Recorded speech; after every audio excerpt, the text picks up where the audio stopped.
Hello, my name is Sharon Martin and I am from Heritage Hospice. I am the liaison and community part of the Veterans Program. I just wanted to come today to tell you about a special day that's coming up. That will be the Vietnam Veterans Day on March the 29th. We are trying to take this time out to remember this day because it's a special day for us because we serve veterans all year long. Today I'll have a special guest with me that will be coming in soon, and he is a Vietnam veteran and also a friend, and he's going to tell us a little bit about his story and his experience as a Vietnam veteran, because we want to be able to, of course, honor those and serve those who have served us.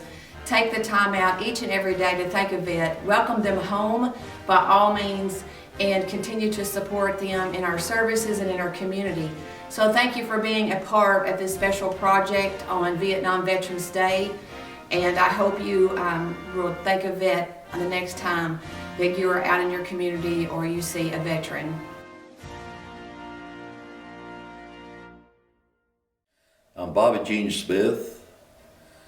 I was in the Navy 1967 to 1971, Vietnam era, and I spent 9 months over in Vietnam.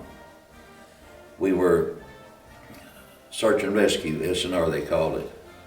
We steamed with the Kitty Hawk, Coral Sea, Forrestal, all of those ships were there.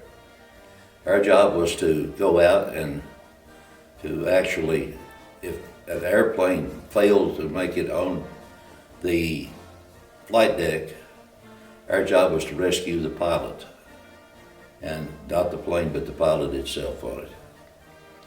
And we actually we would go up in the river sometimes, and at one time we were in one of the rivers, and the tide went out.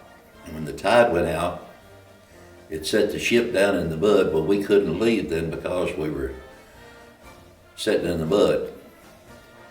We had a 50 caliber machine gun, and we had some M16s aboard ship, and we have 5-inch 38s, which was our gunnery that we fired with. But the 5-inch 38s were useless, and the machine gun wouldn't stop a whole squadron or Vietnamese, so they brought in 2 gunboats to patrol us during that time. And at the end of the evening, the tide came back in, and when it did, it raised the ship up enough that the captain put one engine in forward, one in reverse, and it actually screwed us back out into the mud, back out into the ocean. And then we sailed along. We took out a lot of ammunition, and we fired a lot of ammunition. At one time we took on 10,000 shells and 10,000 powder kegs that goes to the shell, which propels the shell out of the gun. Now, I was a machinist mate, and I made it up to machinist mate 3rd class, which is about the best you can make in the Navy according to the rating on it. And during that time, my job was to make sure that the ship was right. We had to clean pits, we had to make sure the machinery operated, and I became Water King. Water King I was in charge of all fresh water that was made aboard ship. I had a chief that had made the most fresh water, which is 600 gallon that a set of evaporators make during the day. And I told him that he had made 600 gallon, and I told him that I would beat him or I'd ship over. And the water had to be 0.75 milligrams of salt or less, and in order for it to be considered good water. We could go to 1.5, but that wasn't good water when you got to there. And we went out on a shakedown cruise and I made 675 gallons of water. They radioed the chief and told him that I had beat what he had. And then I was on the Lockberg, a destroyer, DD-759 during that time. And we hit a lot of ports. We didn't spend all the time out there. We'd go in periodically, every 2 or 3 weeks or what have you. At one time we were in Saigon Bay, and during the time that we were in Saigon Bay, they put us every 10 foot around the perimeter of the ship. And we were issued an M16, but before we were allowed to shoot a combatant if they were going to come aboard the ship, we had to go and get the officer of the deck and get permission to shoot that individual. The Vietnam War was a one hand tied behind you war. On Christmas Day, they quit fighting. And at 12 o'clock on the 26th, we went to fighting back again. So the way that the ship propelled itself was that you had what they considered big boilers. They had a big water tank in there, and they would fire the boilers with crude oil, and the crude oil then would heat up this container, and the water was 600 pound at 875 degrees. And that steam then went into what they call a turbine. And this turbine had nozzles, and when the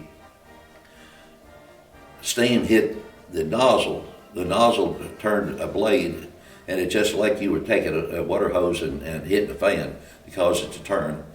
And that's just a small replica of a water. And that was what propelled the ship. We were headed down toward Australia. And the equator is approximately 500 miles from the equator. And when you've never been across the equator, you're called a polywog, okay? And they take the food and save it for 3 weeks. And the day that you cross the equator, they make up these just tunnels, and they put the food in salt water, and you crawl through that food, that salt water. There is nobody has rank. From the admiral all the way down, there's no rank. Everybody's exactly the same. And you get the same treatment, you know. They have a shillelagh is a piece of water hose that's about that long. It's dipped in salt water, and you're soaking wet, and they hit you with that as you go through. And it doesn't matter. The admiral can't charge you with anything. Captain can't. Nobody else can charge you with anything. Now that was the first time. Okay, the second time. The first time is polywog day. In other words, if you've already been across, the polywog can do anything to you. And again, there's no rank. You can't do anything to it. And I was on the Guam at that particular time, which is the LPH, which is a landing helicopter platform ship. And when I went across that time, there was somebody hollered out, "There's a shellback." Well, I took off running because I knew who they were talking about. Well, one grabbed me, and I kept going with him. A second grabbed me, I kept going with him. I got up to 6 people, and I kept going. Well, the 7th one got my feet, and now I'm not going to do anything. And they took sugar, they took feathers. Well, it's actually a syrup they made, and they took feathers and put it all over me. I was tarred and feathers, okay? Now, you remember these people during this particular time. You can't do that. And when we went across then, you're a shellback, and that polywog now has to go through what the same. And like I said, when you can remember, so you do get some punishment because of, but there's no way that anybody can be charged. I spent 3 years and 9 months total time. Now, I actually volunteered. There was draft during that time, and my dad was in the Navy. And I actually got a 3-month early because of the fact that you could sign up like in June or July or sometime like that, and then 3 months later you had to go into service on it. I spent from October the 13th to December, and that was I was in boot camp during that time. Then I went back to Great Lakes and did machinery, and then I went back a third time, and I became a machinist mate. You start with fireman apprentice. You go from recruit, fireman apprentice to fireman, then you go to a third class, and then second class. I actually made second class during the time I was there, but during that time I wasn't able to take it because you had to have 13 more days time to serve, and I had to ship over. And I said I won't ship over. I went through a lot more than Vietnam. After I transferred from the West Coast to the East Coast, yeah, and the person that transfers with you has to have the exact amount of time, the same title, same amount of time, and in order to swap, it's called a swap. And I swapped over to the East Coast, and we went to, I did 3 Caribbean, whatever you want to call it. I did 3 cruises down there and did a med over here on this side. And we did what they call a mercy mission down in Peru. Peru had an earthquake, and there were 77,000 people died in that earthquake. We had one of the little boys was, we called him, wow, stuff. He lost all his limbs. He had nothing on him. And we made him the ship mascot. We called him Buckwheat. And everything had to be done for him because he had no limbs left. Couldn't walk, he had to be hand fed, everything like that on it.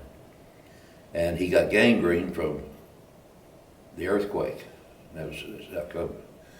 And we actually reunited him with his parents down in Colombia. Most Vietnam veterans will talk to one another, and that's the only people they'll actually talk to. It was tried, it was traumatic. I lost my best friend in Vietnam. He was coming back home. He got married so he wouldn't be drafted, but he was drafted. And so because of that, he was in a Jeep with 3 other guys. They were going to the airport for the last time, and they ran across a landmine. And now I have a real hard time with the Vietnam War.